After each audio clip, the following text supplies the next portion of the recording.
everyone, welcome back to Chimu's Chemistry, an online platform that will make your chemistry your chemistry. Offline मध्ये एक taste झालेली आहे solutions आणि ionic equilibria या दोन्ही चॅप्टरचे मिक्स्ड क्वेश्चन्स वरती. सो 25 क्वेश्चन सोल्युशन्सचे आणि 25 क्वेश्चन्स आयोनिक इक्विलिब्रियाचे असणार आहेत, पण याच्यामध्ये ते मिक्स्ड झालेले आहेत. ओके, सो पहिले 25 क्वेश्चन्स रॅन्डमली जे येत आहेत त्याचं सोल्युशन आपण इथे बघायचं आहे आणि पार्ट 2 करून नेक्स्ट 25 क्वेश्चन्स बघायचे आहेत. हा क्वेश्चन नंबर 51 पासून स्टार्ट होईल कारण सीईटी बेस्ड एक्झाम आहे. सो फिजिक्सचे क्वेश्चन नंबर 1 पासून 50 पर्यंत असतात आणि केमिस्ट्रीचे क्वेश्चन नंबर 51 पासून 100 पर्यंत असतात. Without wasting time, let us start with question number 51. Find the expression to compute molar mass of solute. Molar mass m ने लिहितात आणि सोल्यूट 2 ने. From the elevation of boiling point of a solvent where the various symbols have their usual meaning. तुम्ही school colleges मध्ये हा chapter शिकलाय solutions and colligative property.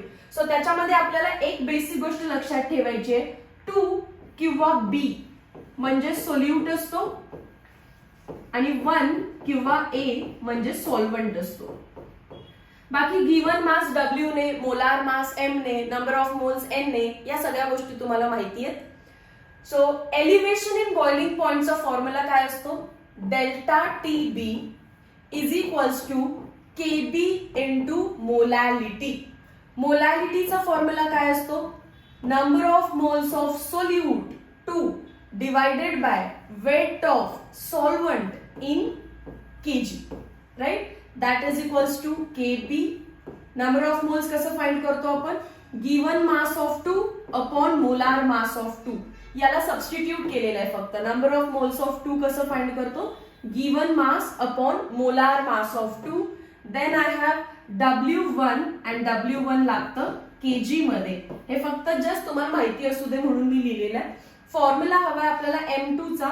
Therefore M2 is equals to, M2 समजा वरती आलं तर delta TB कडे denominator मध्ये जाईल, KB into W2 divided by delta TB into W1 आणि W1 कशामध्ये घ्यायचं असतं? kg मध्ये. सो कोणता ऑप्शन मॅच होतोय बघा? M2 is equals to delta TB मला डिनॉमिनेटर मध्ये पाहिजे. डिनॉमिनेटर मध्ये आहे, इथे नाहीये, कट करा. डिनॉमिनेटर मध्ये आहे, इथे नाहीये, कट करा. ए आणि सी मध्ये व्यवस्थित चेक करा. W2 न्यूमरेटर मध्ये पाहिजे, इथे आहे ऑप्शन नंबर सी मध्ये, ए मध्ये नाहीये. So option number C correct आहे. डेरिव्हेशनचाच फॉर्मॅट आहे. बोर्ड एक्झाम साठी जरी एखाद्या मुलाने प्रिपेअर केलं असेल तरी हा क्वेश्चन इझिली टिक होतो. नो लॉजिक क्वेश्चन आहे, इझी सेक्शनचा.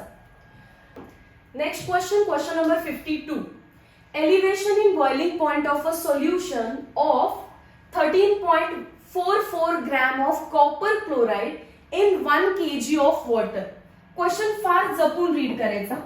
कॉपर क्लोराइड जर डिझॉल्व होत असेल तर तो सोल्यूट आहे आणि पाण्यामध्ये डिझॉल्व होत असेल वॉटर तर तो सॉल्व्हंट आहे. त्याच्यानंतर कॉपर क्लोराइडचं मला मास दिलेलं आहे 13.44 ग्रॅम. जर युनिट ग्रॅम आहे तर तो त्याचा गिवन मास असतो. सोल्यूट म्हणजे 2 लिहायचं, दिलेलं आहे 13.44 ग्रॅम. In 1 kg of water, given mass of water W1 is equals to 1 kg मध्ये ठेवलं तरी चालेल. ग्रॅम मध्ये करायचं असेल तर 10⁻³ ग्रॅम असणार आहे. Using the following information, molecular weight कशाने लिहायचं? m ने. कॉपर क्लोराइड म्हणजे solute 2 is equals to 134.4 molar mass असतं ग्रॅम पर मोल मध्ये. केबी ची व्हॅल्यू दिलेली आहे आपल्याला. KB is equals to 0.52. Unit बघा काय आहे? Kelvin kg per mole. यालाच आपण kelvin molal inverse. Kelvin molal म्हणजेच मोल इन्व्हर्स आहे, ते मोलाल इन्व्हर्स आहे. ठीक आहे, चलो. सो हा डेटा यूज करून आपल्याला एलिव्हेशन इन बॉइलिंग पॉइंट काढायचं. एलिव्हेशन इन बॉइलिंग पॉइंट आत्ताच आपण कसं लिहिलेलं? KB into molality. फक्त एक चूक करायची नाही, वॅन्ट ऑफ फॅक्टर आणायचा. वॅन फॅक्टर का आणला, सोल्यूट का लिहिलं आपण इथे, कारण सोल्यूट आहे copper chloride which is electrolyte, जो डिसोसिएट करणार आहे कॉपर आणि 2 क्लोराईड आयन्स मध्ये.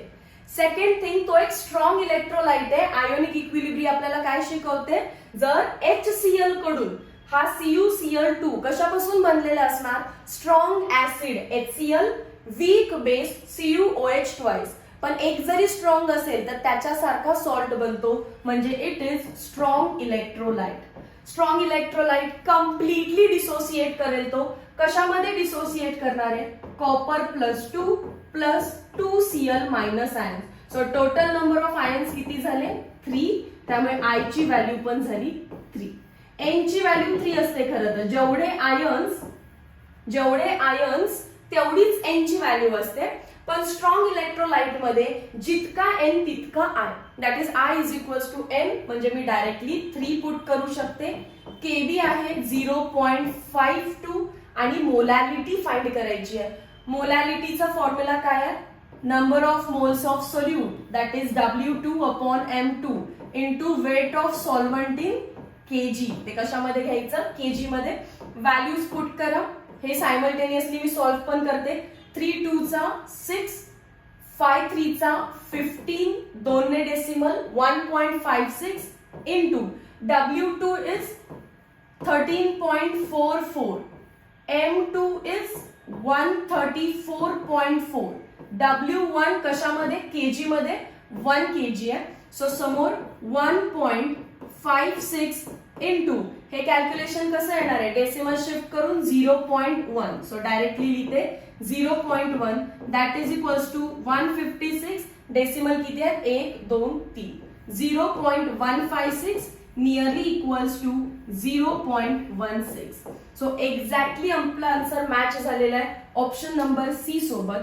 सो त्याला टिक करा. Okay, let's go for next question. 53. Solubility product of chalk. Chalk म्हणजेच काय असतो, calcium carbonate CaCO3 is 9.3 into 10⁻⁻8. Value दिलेली आहे solubility product that is KSPG 9.3 into 10⁻⁸. Its solubility in, solubility find करायची आहे, क्वेश्चन मार्क. आणि unit काय दिलेलं आहे, ग्रॅम पर लिटर. मोस्टली जी आपण सोल्युबिलिटी फाइंड करतो ना, आपलं जे सोल्युबिलिटीचं युनिट असतं ते असतं मोल पर लिटर. बिकॉज शिकवताना मी काय म्हणते, solubility is nothing but molarity. मोलॅरिटीचं मोल पर लिटर आहे, तर सोल्युबिलिटीचं पण मोल पर लिटर. बट विचारणार ग्रॅम पर लिटर मध्ये. सो डेफिनेटली फक्त आन्सर नाही काढायचं आहे, काहीतरी युनिट कन्व्हर्जन असणार आहे. सो स्टार्ट करूया. सोल्युबिलिटी प्रोडक्ट दिलेलं आहे. CaCO3 चं ब्रेकिंग कसं होईल, sparingly soluble salt Ca+2 CO3 -2. So cation किती आहे, X ची व्हॅल्यू 1 आणि एनायन किती आहे 1. सो जितके कॅटायन आहे ती X ची व्हॅल्यू, जितके एनायन आहे ती Y ची व्हॅल्यू. सो KSP कसा बनतो, X⁻⁴, Y⁻⁴, S⁻X+Y. So that is equals to KSP is 9.3 into 10⁻⁸, X⁻X 1, Y⁻Y 1, S⁻X+Y म्हणजे 2. So this is nothing but 9.3 into 10⁻⁸ is equals to S square. मग S किती येणार आहे, square root of 9.3 into 10⁻⁸. Approx calculation चालतील. So square root of 9 करूया फक्त, किती येणार आहे तो 3 इंटू 10⁻, स्क्वेअर रूट ऑफ 10⁻⁻8 फक्त डिवाइड बाय 2 करायचं या वरच्या व्हॅल्यूला. सो 10⁻⁻4 ही झाली सोल्युबिलिटी बट मोल पर लिटर मध्ये. दॅट इज इक्वल्स टू मोल पर लिटरचं कन्व्हर्जन ग्रॅम पर मोल मध्ये करायचंय. व्हॅल्यू आहे तशी लिहून घ्या आधी. 3 इंटू 10⁻⁻4 मोल पर लिटर. मला ही मोलची व्हॅल्यू नको आहे. मोलची व्हॅल्यू नको असेल तर त्याला मी मल्टिप्लाय करणार मॉलिक्युलर वेटनी, कारण त्याचं युनिट काय असतं, ग्रॅम पर मोल. मग हा पर मोल आणि हा मोल कट होऊन जाईल आणि युनिट किती उरेल, ग्रॅम पर लिटर. म्हणजेच मल्टिप्लाय बाय मॉलिक्युलर वेट करा. Molecular weight of calcium carbonate इथे फाइंड करूया. कॅल्शियमचं मॉलिक्युलर वेट पार्ट पाहिजे, atomic number 20, so molecular weight 40, carbon आहे 12 आणि ऑक्सिजनचं किती असतो 16, पण 16 इंटू 3 होणार आहे हे. सो हे कॅल्क्युलेशन्स करा. मला कॅल्शियम कार्बोनेटचं वेट पार्ट आहे, इट्स 100 ग्रॅम पर मोल, त्याच्यामुळे मी 100च्या ठिकाणी लिहिते 10⁻². सो फायनल आन्सर काय बनणार आहे हे 3 इंटू 10⁻², हा -4 आहे आणि तो 2 आहे, -2. 3 इंटू 10⁻². मोल इनवर्सला मोल कट युनिट राहिलं gram per litre, that is equals to decimal shift करा 0.03 ग्रॅम पर लिटर. कोणतं ऑप्शन टिक करणार आहे आपण 0.03, म्हणजे एकच ऑप्शन आहे, option number B. Question number 2 ला व्यवस्थित सॉल्व्ह करा. कॅल्क्युलेशन्स इझी आहेत, सॉल्युबिलिटी फाइंड करायला सांगितले, केएसपी दिलं.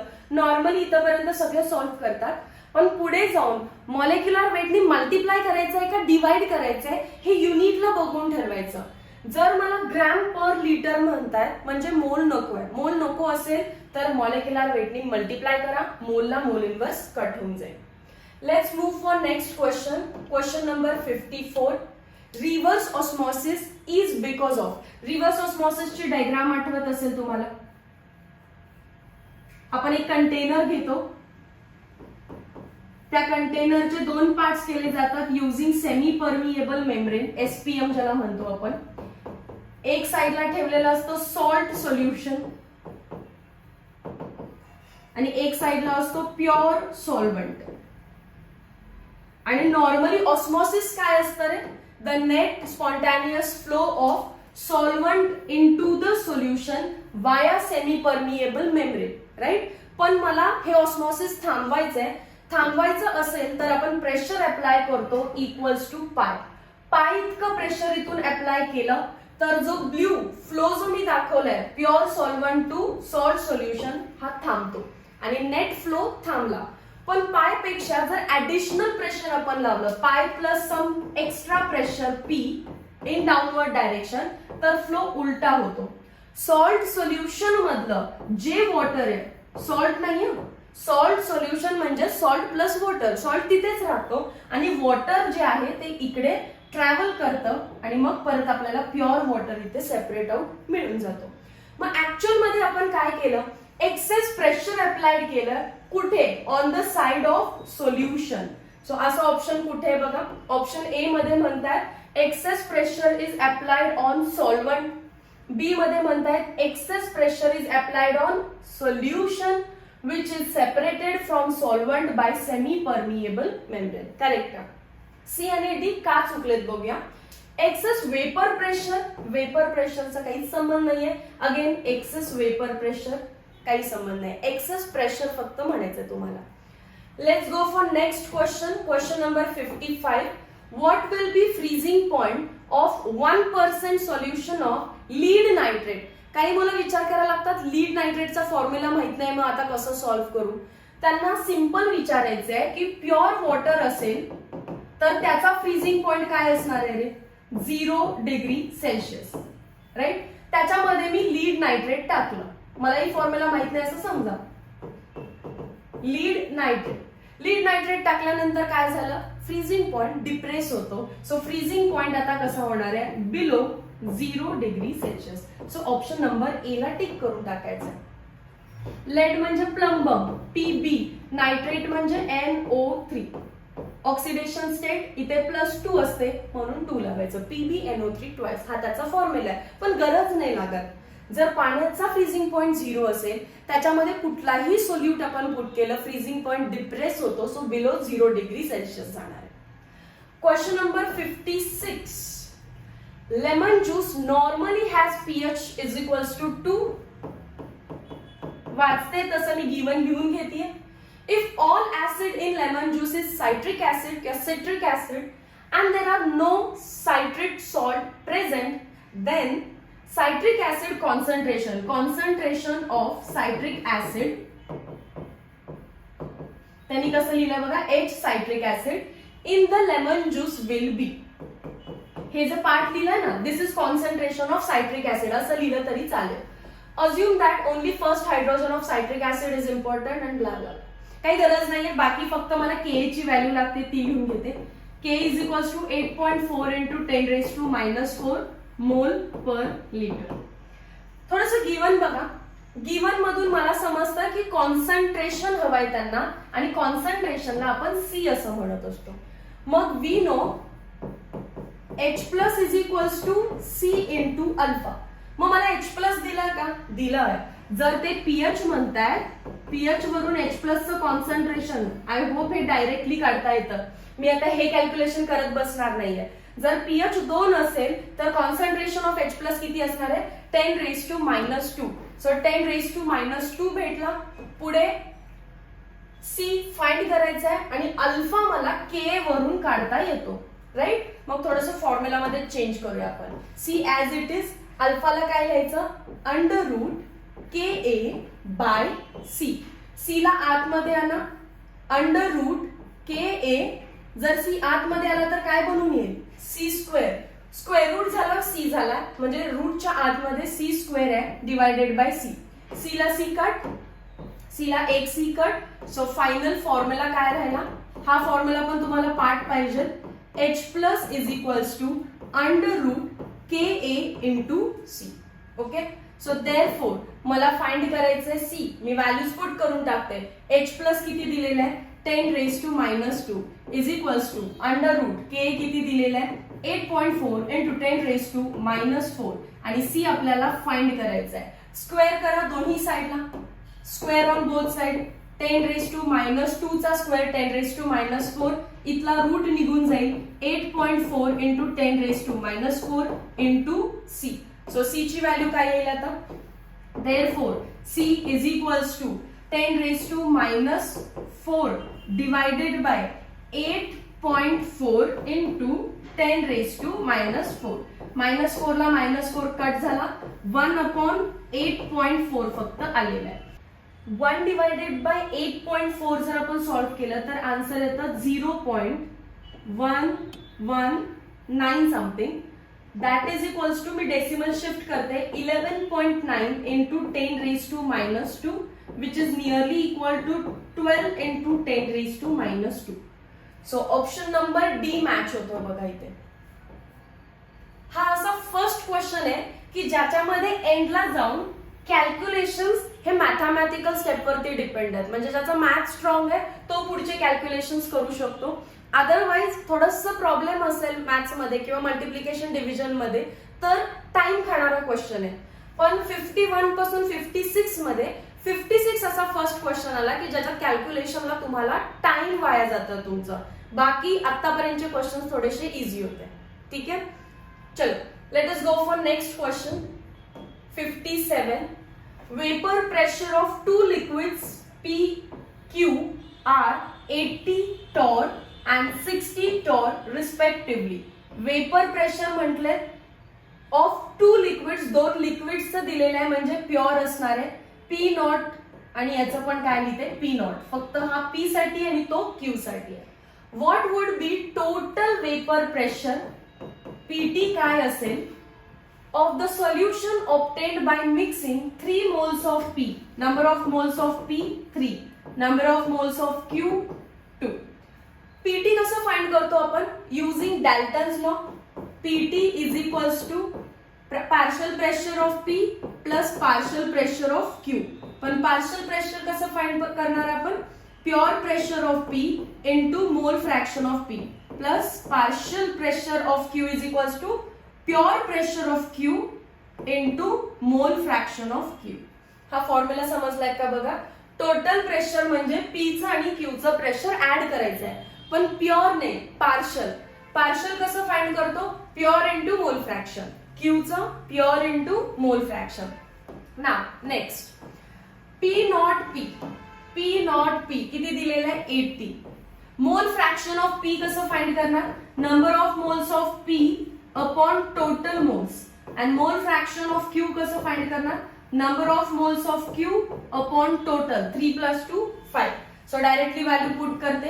P म्हणजे 3/5, Q इज 60 torr आणि मोल fraction of Q is 2/5. Calculations करा. 5 1 सा 5, 5 1 सा 5, 6 7 8 30, 5 6 सा 30, 5 1 सा 5, 5 1 सा 5 राहिले 2 12. So 16 into 3. So PT is equals to 6 3 चा 18 48 plus 12 2 चा 24. This is 12 4 5 6 7 72 टॉर आलं. फक्त एवढंच माहिती पाहिजे नव्हतं. टोटल प्रेशर म्हणजे डाल्टन्स लॉ. डाल्टन्स लॉ काय सांगतो, पी आणि क्यू मिक्स झाले तर त्यांचं पार्शियल प्रेशर पण मिक्स होईल, P P plus P Q. पण दिला काय आपल्याला, P not. So pure into मोल फ्रॅक्शन, प्युअर इंटू मोल फ्रॅक्शन. साध्या सिंपल कॅल्क्युलेशनने ऑप्शन नंबर डी आला. ओके. Next question number 58. अ मोनोप्रोटिक ऍसिड. मोनोप्रोटिक ऍसिड म्हणजे ज्याच्यामध्ये फक्त एकच H प्लस आहे, जसे की HCl, एकच H आहे. In 1 molar solution is 0.01%. लक्षात ठेवा, जर कधीही पर्सेंटेज दिलं असेल म्हणजे हेच काय रे, 10⁻²%. पण पर्सेंटचं कन्वर्जन करून घ्यायचं, divided by 100, that is equals to 10⁻⁴. अल्फाची व्हॅल्यू कधीही पर्सेंटेज मध्ये नाही घ्यायची, दिलेली व्हॅल्यू डिवायडेड बाय 100 करायचं, that is alpha. Dissociation constant find करा. ऍसिड आहे म्हणजेच Ka फाइंड करा. कॉन्सन्ट्रेशन दिसतंय मला, कॉन्सन्ट्रेशन दिलेलं आहे 1 मोलार. कोणता फॉर्म्युला यूज करणार या सगळ्यासाठी आपण, अल्फा आहे, Ka आहे आणि C आहे. So Ka is equals to alpha square C. Alpha square म्हणजे 10⁻⁴ चा स्क्वेअर. C 1च आहे, काही डाऊटच नाही. So 10⁻⁸. Again easy calculation. Correct option, option number D. Question number 59.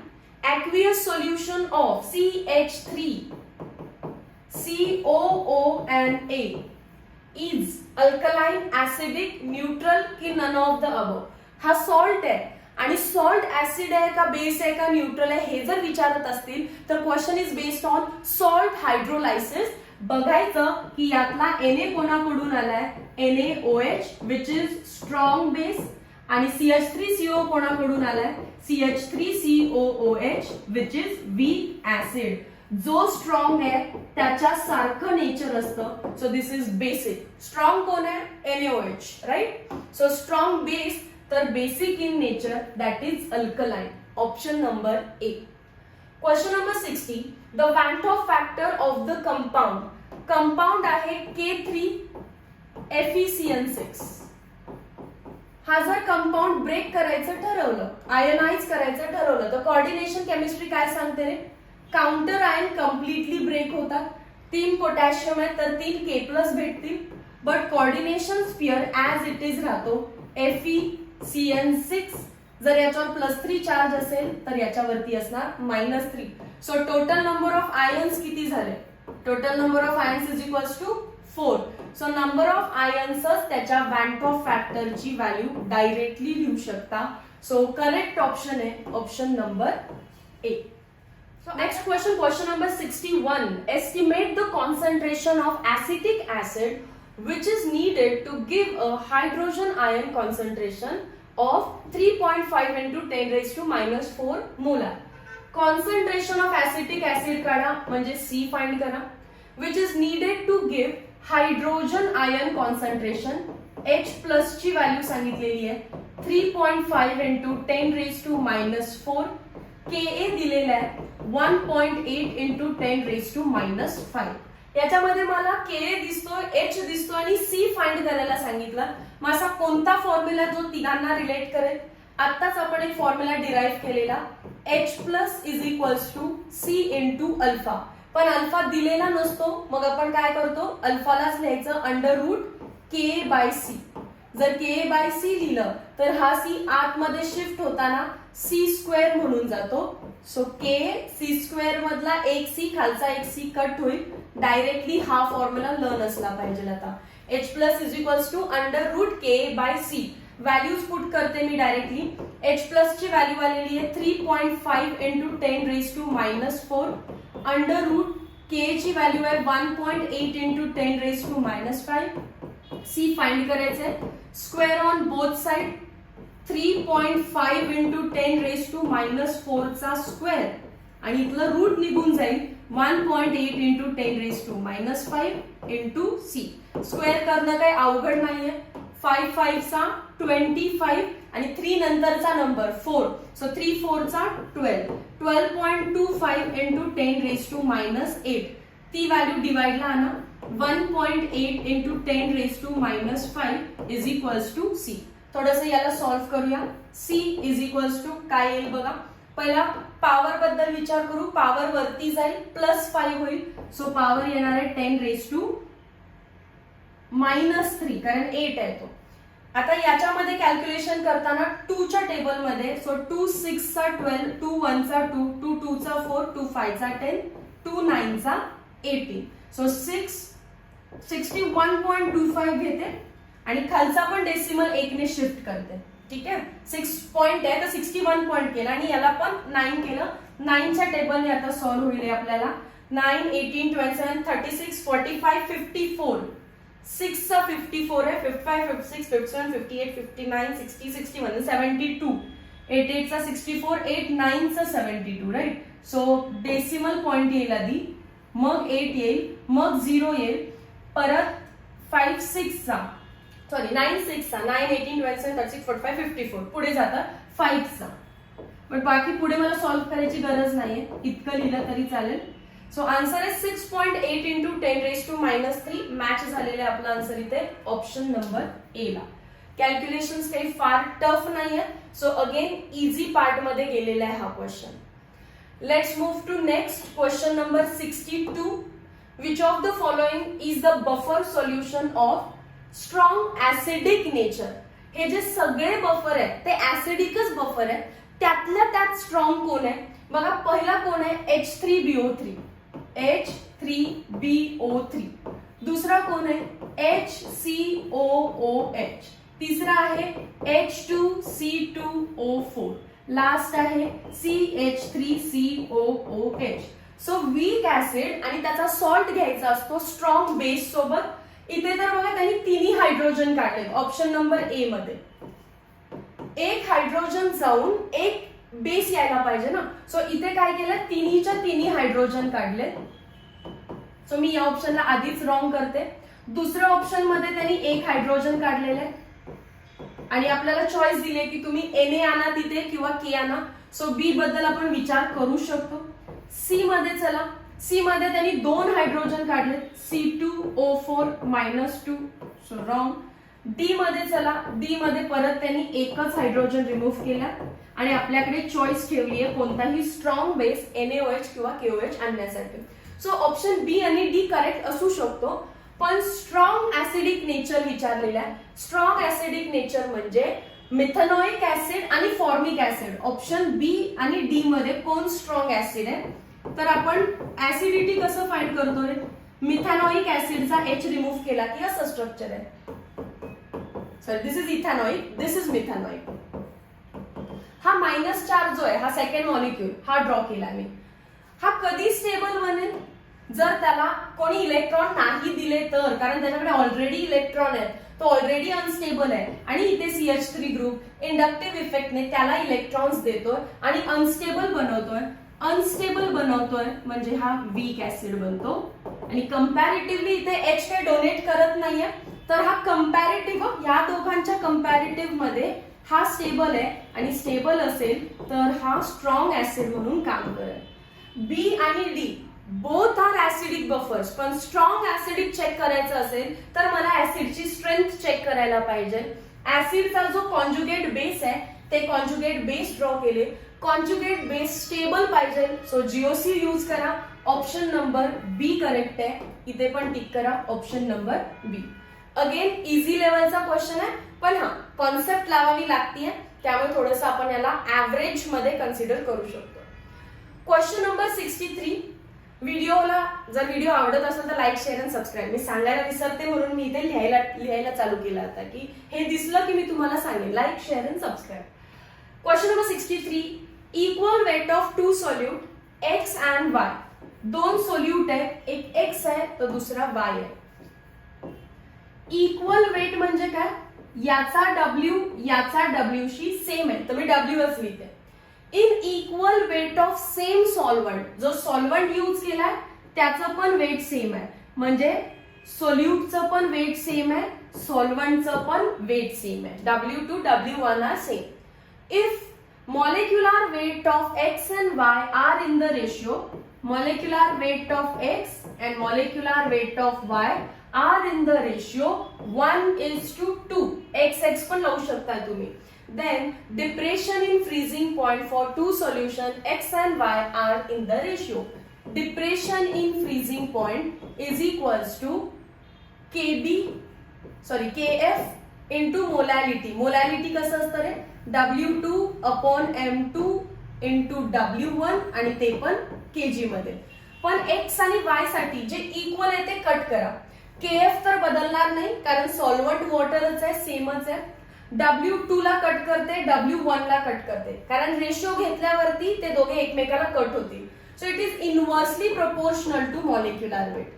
Inversely proportional to molecular weight. So depression in freezing point of X upon depression in freezing point of Y, molecular weight inverse है, so वरती molecular weight of Y आणि denominator मध्ये molecular weight of X. Y ची value आहे 2 आणि X ची value आहे 1, so 2:1 option number बी ला टिक करायचं आहे. अगेन अ इझी लेवलचा क्वेश्चन, फक्त practice will make you perfect की कसा अप्रोच लावायचा. Okay, let's move to next question 64. The pKb of NH4OH is 4.75. pKb दिला, डेफिनेटली pKb देणार कारण हा बेस आहे, बेस साठी देतात pKb that is equals to 4.75. An aqueous solution of ammonium hydroxide is titrated, म्हणजे त्याच्यात ऍड केलं HCl. त्याच्यामध्ये काय ऍड केलं? HCl. What is pH of the solution at a point when half of ammonium hydroxide is neutralized? हा, ह्या क्वेश्चनला थोडंसं difficult level मध्ये तुम्ही आणू शकता. त्याचं रिझन असं आहे की याची रिॲक्शन तुम्हाला इमॅजिन झाली पाहिजे. थोडं कॉन्सेप्ट बेस्ड क्वेश्चन आहे. अमोनियम हायड्रॉक्साइड प्लस HCl काय बनलं असेल रे याच्यातून? Ammonium chloride. So that means की बफर बनला ammonium hydroxide and it salt with strong acid gives ammonium chloride. हा बफर बनलाय आणि कोणता बफर आहे हा? बेसिक बफर आहे. आधी आपल्याकडे होतं अमोनियम हायड्रॉक्साइड, त्याच्यातच त्यांनी HCl टाकला आणि काय बनला मग? Ammonium chloride. Ammonium hydroxide and ammonium chloride is basic buffer. आता ते विचारताय या बफरचा पीएच काय आहे? PH of buffer is equals to pK. Sorry, आता हा बेसिक बफर आहे ना, तर मला आधी फाइंड करायला लागेल pOH.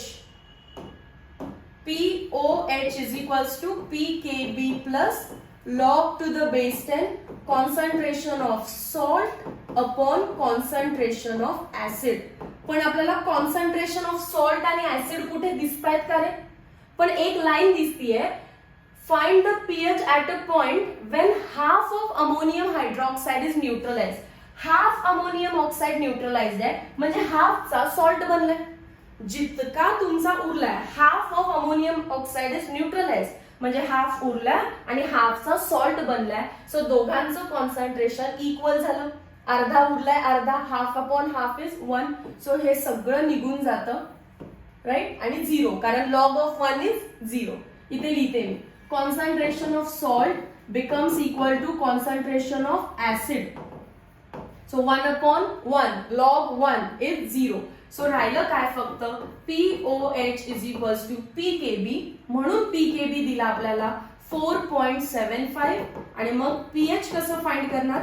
pH plus POH is equals to 14. So pH is equals to 14 minus 4.75. That is equals to हे येणार आहे 25. 13 minus 4 9. pH is equals to 9.25. Option number A. Calculation difficult आहेत का? नाही. सो कॅल्क्युलेशन वाईज हा इझीच आहे, पण कॉन्सेप्ट बेस आहे. कॉन्सेप्ट समजणं गरजेचं होतं की हे at a point when half of ammonium hydroxide is neutralized. That is why हा मी एक एक्सपर्ट लेवलचा क्वेश्चन मानू शकते. Question number 65. Molecular weight of benzoic acid in benzene as determined by depression in freezing point method. काय म्हणायचं त्यांना? बेन्झोइक acid, normally बेन्झोइक ऍसिडचं structure काय आहे रे? बेन्झीन वरती C double bond O OH. आता हे बघून तर समजतं बेन्झोइक ऍसिड हायड्रोजन बॉन्डिंग करत असणार आहे. सो दुसरा मॉलिक्यूल आपण इथे ड्रॉ करूया. Benzene C double bond O OH. So एक बेन्झोइक ऍसिड दुसऱ्या बेन्झोइक ऍसिड सोबत हायड्रोजन बॉन्ड करू शकतो. याचा O त्याच्या H सोबत, किंवा त्याचा O याच्या H सोबत, किंवा कार्बोनिलचा OH सोबत. सो हायड्रोजन बॉन्डमुळे दोन दोन बेन्झोइक ऍसिड एकत्र येतात. त्या प्रोसेसला आपण डायमरायझेशन म्हणतो. So option is C. Notebook मध्ये हाच क्वेश्चन ऍसिटिक ऍसिड साठी दिलाय. Acetic acid benzoic acid belong to same functional group. So acetic acid dimerise होतं तर बेन्झोइक ऍसिड पण डायमराइज होणार आहे. दोन मॉलिक्युल्स एकत्र येतात तिथे आणि असं ऍज अ सिंगल मॉलिक्यूल म्हणून बिहेव करायला लागतात. Called as dimerisation of benzoic acid. Question number 66. Dash show negative deviation from Raoult's law. Negative deviation text book मध्ये दिलेलं आहे तुम्हाला. फिनॉल प्लस वॉटर नाही. Chloroform plus acetone, ethanol plus acetone. I remember ethanol plus acetone positive deviation आहे. Carbon disulphide आणि acetone पण positive deviation आहे. So राहिला एकच chloroform plus acetone, option number B. Question number 67. If alpha is degree of ionization. Directly formula tick करायचा. Question वाचण्यात मी माझा टाइम वेस्ट करत नाही. Alpha is equals to under root KA/C. कुठे ऑप्शन असा? Option number B. Alpha is equals to under root KA/C. Question number 68. 10 gram of a substance dissolved in 100 gram of water. 10 gram of a substance म्हणजे W2 dissolved in 100 gram of water म्हणजे solvent. Lowered the freezing point by कितीने freezing point कमी झालेला आहे? That is depress झालेला आहे 0.6 kelvin. Find molar mass of substance. M2 is equals to question mark Kf is equals to 1.86 kelvin molar inverse. आता मला या सगळ्या क्वेश्चन मध्ये इतकाच डाऊट आहे की तुम्ही हे गिवन व्यवस्थित लक्षात घेतलंय का? Freezing point depress lowered by 0.6 म्हणजे 0.6 ने कमी झालाय. डिप्रेशनची व्हॅल्यू आपल्याला डायरेक्टली दिलेली आहे. We know delta TF is equals to substance unknown आहे त्यामुळे मी आय नाही घेतला तरी चालेल. कोण आहे इथे आता? KF into molarity W2 upon M2 आणि W1 घ्यायचंय kg मध्ये. देअरफॉर डेल्टा TF किती दिलेला आहे? 0.6. KF दिलेला आहे 1.86. W2 दिलेला आहे 10 ग्रॅम. M2 फाइंड करायचा आहे. W1 दिलेला आहे 100 म्हणजे 10⁻², पण kg मध्ये लिहायचं आहे 10⁻³ kg. ग्रॅमला kg मध्ये लिहिताय. सो 10⁻³ ने मल्टिप्लाय केलं 10⁻⁻1. Therefore M2 is equals to 1.86.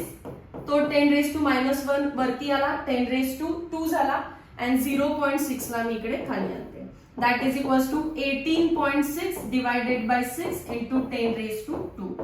6 3 चा 18 correct. 0.1 into 10⁻². That is equals to 310. 310 answer आहे. आणि युनिट काय असणार आहे याचं?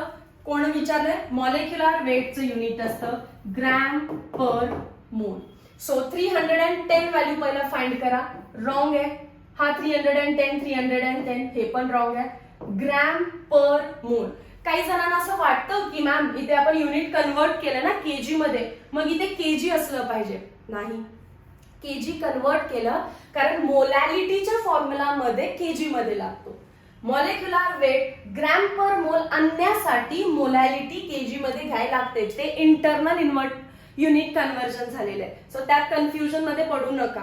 मॉलिक्युलर वेटचं युनिट 11th स्टँडर्ड पासून मी पाठ करून घेतलंय, ग्रॅम पर मोल असणार आहे. Question number 69.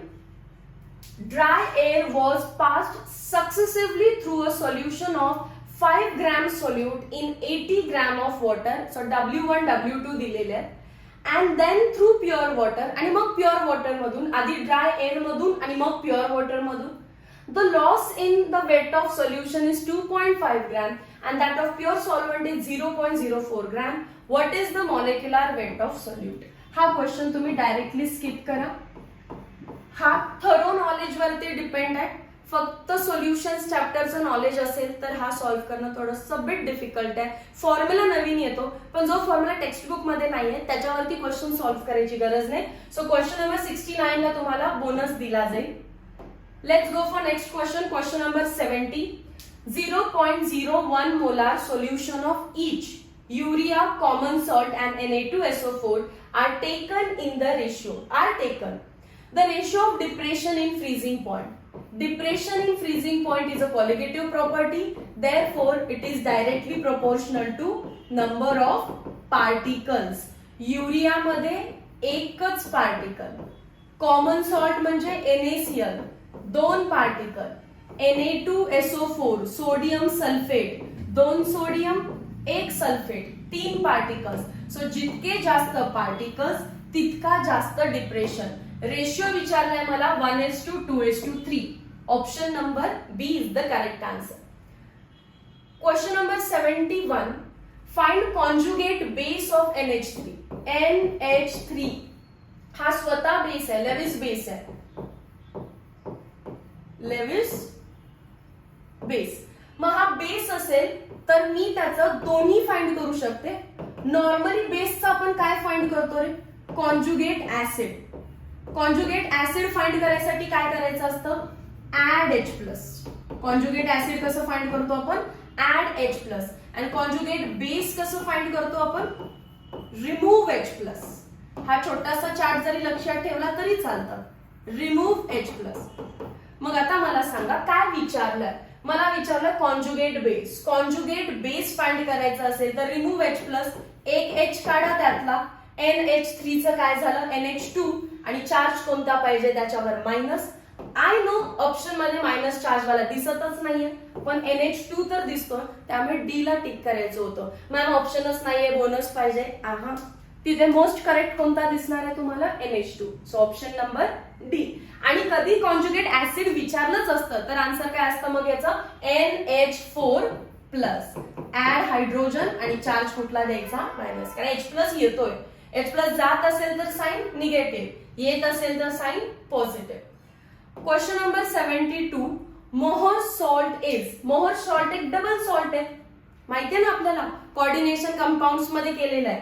मोहर salt is a double salt. Basic, acidic, normal काही यूज नाहीये त्याचा. फक्त कन्फ्यूज केला की तुम्ही मोहर सॉल्टचा फॉर्म्युला लिहिणार तो FeSO4 Al2SO4 थ्राइस वाला, पण ते सगळं करण्यापेक्षा तो एक डबल सॉल्ट आहे हे माहिती असेल. Answer directly tick. Question number 73. Find value of Kw in 0.1 molar HCl solution at 298 kelvin. Student नेमकं कशावर फोकस करतोय त्याच्यावर समजतं की त्याचा आन्सर किती फास्ट येणार. काही स्टुडंट टेम्परेचर वरती, खूप रेअर स्टुडंट टेम्परेचर वरती फोकस करतील आणि त्यांना आठवेल टेक्स्ट बुक मध्ये क्लिअरली लिहिलेलं आहे Kw ची व्हॅल्यू 10⁻⁻14 असते ऍट 298 केल्विन. तो पटकन ऑप्शन नंबर ए टिक करेल.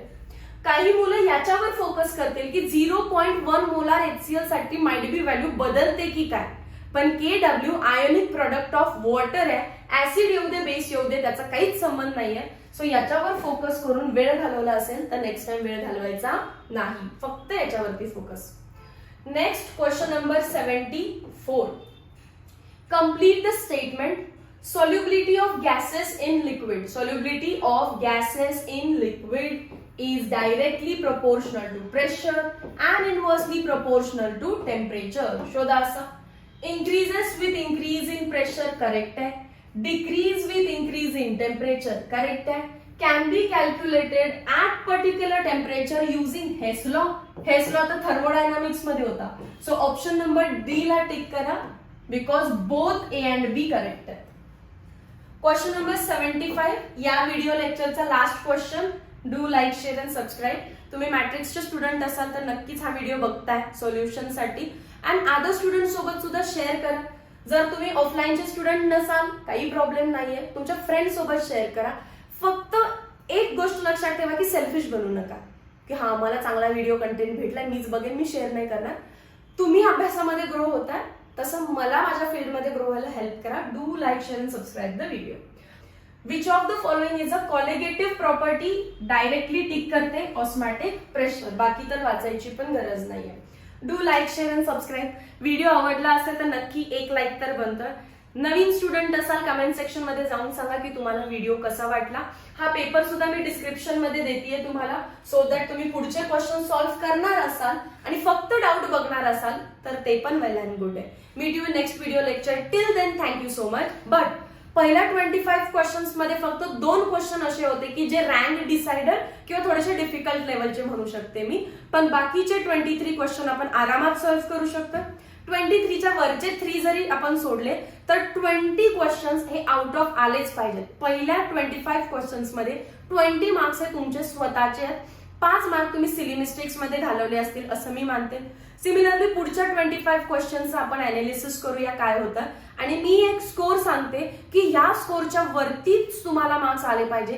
त्याच्या खाली असतील तर तुम्ही सिली एरर्स फार करता and you have to study a lot. मग सेल्फ स्टडीची भरपूर गरज आहे. एमसीक्यू सॉल्व्ह करण्याची भरपूर गरज आहे. Meet you in next video lecture. Till then thank you so much.